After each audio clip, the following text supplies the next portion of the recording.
सूरत की crime branch police को एक अपराध की गुत्थी सुलझाने में बड़ी कामयाबी मिली है। आपको बता दें कि सूरत के उधना गरनाला के पास शराब की तस्करी करने वाले बुटलेगर कालू की शनिवार को आधी रात में नवागाम रेलवे ट्रैक के आगे साई नगर सोसाइटी में उसके घर के सामने ही 8 से 10 लोगों ने चाकू मारकर घातक हत्या कर दी थी। हत्या में अज्जू उर्फे अजय, पवन उर्फे फैयो और रुपेश मराठे का नाम सामने आया था और इसी दिल दहला देने वाली घटना की गहराई से तहकीकात करने पर सूरत की क्राइम ब्रांच पुलिस ने इस घटना में संलिप्त 5 खूंखार अपराधियों को अपनी गिरफ्त में लिया है। मिली हुई जानकारी के मुताबिक इस संदिग्ध मामले में अज्जू उर्फे अजय, पवन उर्फे फैयो और रुपेश का नाम सामने आया है। शंकर नामदेव निकम उर्फे कालू पिछले कई सालों से भीमनगर का निवासी था और उसने वहां से शराब का व्यापार शुरू किया और फिर धीरे धीरे तंत्र की निगरानी और मेहरबानी और शहर के खोखले सिस्टम की लापरवाही की वजह से कुछ ही समय में कालू शहर का नामचीन बुटलेगर बन गया। गत शनिवार देर रात को उसकी बेरहमी पूर्वक हत्या कर दी गई। कालू की बॉडी का पीएम हुआ और फिर उसके बाद उसकी बॉडी को उसके घर वापस लाया गया। तब बड़ी संख्या में लोगों का हुजूम मौके पर इकट्ठा हुआ। वहां सोशल डिस्टेंस की तो पूरी तरह धज्जियां उड़ती दिखाई पड़ी। कालू के घर पर भी लोगों का इसी तरह जमावड़ा हुआ। बड़ी संख्या में लोग उसकी अंतिम यात्रा में भी जुड़े। कालू की अंतिम यात्रा के दौरान एसआरपी भी तैनात की गई थी, लेकिन फिर भी सोशल डिस्टेंस की धज्जियां उड़ती दिखाई दी। शराब के व्यापार को लेकर कालू और कुछ लोगों के बीच रंजिश भी चल रही थी। क्राइम ब्रांच के मुताबिक इस मामले में गैंग वॉर होने का भी अनुमान लगाया जा रहा है। इस मामले में अभी जांच जारी है और आगे इस मामले में अभी कई पेचीदा मोड़ सामने आने की संभावना है।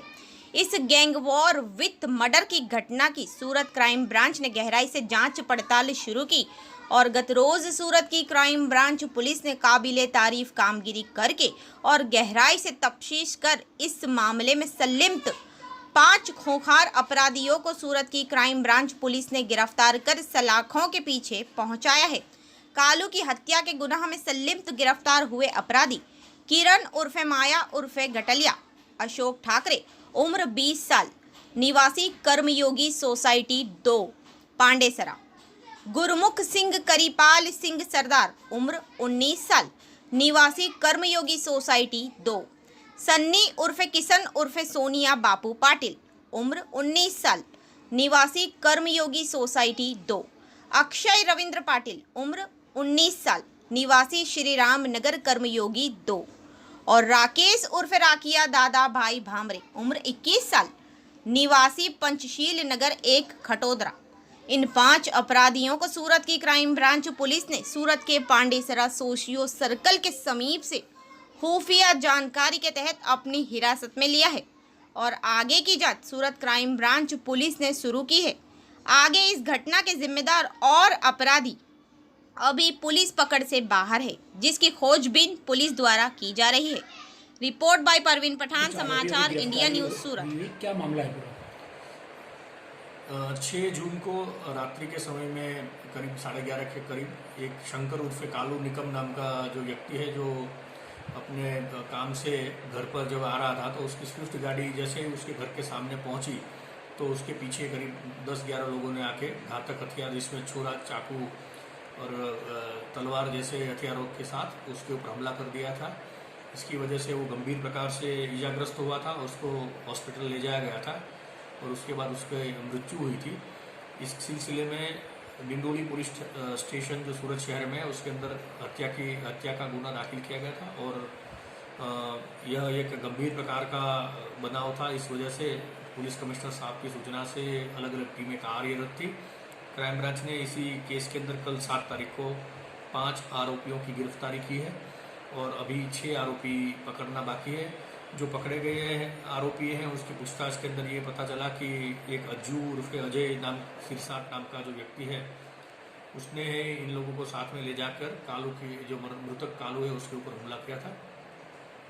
ये भी बताया गया कि एक गणेश नाम का व्यक्ति है जिसके ऊपर 3-4 दिन पहले कोई गंभीर प्रकार से उसके ऊपर हमला किया गया था और उसके अंदर वो घायल हुआ था। तो ये गणेश जो है वो अजय का साथ काम करता था, तो उसका बदला लेने के लिए अजय उर्फ अज्जू ने उनके सागरितों को साथ में लेकर ये मृतक के ऊपर हमला किया था और इसके अंदर ये हत्या की गई है। अभी 5 आरोपी को पकड़ा है और अभी 5 या 6 और आरोपी को पकड़ने के लिए हमारी टीम कार्यरत है।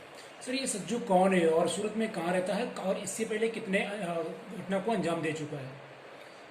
अज्जू जो है वो सूरत के अंदर उधना विस्तार में रहता है और उसके ऊपर आगे भी चेन स्नैचिंग और मारामारी के केसेस उसके ऊपर दर्ज किए गए हैं और भी उसके हम ट्रैक रिकॉर्ड निकाल रहे हैं, उसका क्राइम हिस्ट्री क्या है वो निकाल रहे हैं। अभी वो फरार है और उसको पकड़ने की कोशिश कर रहे हैं। सर, कर्फ्यू के दौरान जो आरोपी हैं पकड़े गए हैं, ये लोग दिंडोली में कैसे पहुंचे? कौन से वाहन लेकर वहां पर पहुंचे गए थे जिसमें वह हमलावर पर वार किया? ये जब गए हैं तो एक्टिवा और मोपेड बाइक और मोपेड लेके गए हुए हैं और अलग अलग बाइक के ऊपर निकले थे ये लोग और वहाँ ये जो मृतक है उसके घर के पास इकट्ठे हुए थे।